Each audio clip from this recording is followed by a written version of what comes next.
for the first time, we're getting the sense that Mars is colder than we expected.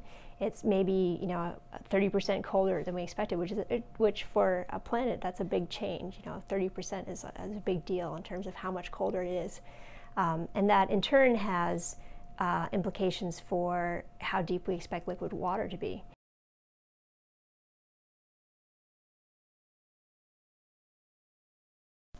The detail in the layering that we see with the radar is really astonishing. The layers are so well defined. We see, dozens and dozens of layers. Many of them just carry all the way across the polar cap for 1,000 kilometers.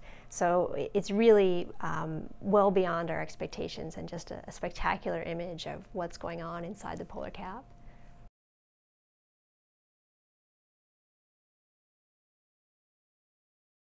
For the first time, we know that these layers that we've been looking at for dozens of years with the images, we know that those layers are continuous across the cap. And because of that, we can relate them back to global scale climatic processes. So for the first time, we've gotten that sense that, yes, these layers are telling us the history of climate on Mars.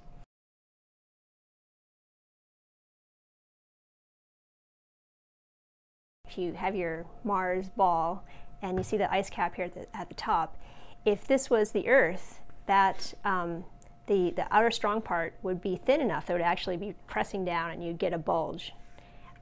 But on Mars, the outer part is very strong and stiff, so it's not pushing down at all. The surface is completely flat. So if you think about a beach ball, if I stick my hand in here, I can push it down pretty easily. But if it's a basketball, I can't do that. It's just a lot stronger and stiffer, and it's not going to bend. Now, on Mars, what that's doing is telling us about the temperature on the inside of the planet. And basically, the stronger it is, the colder it is.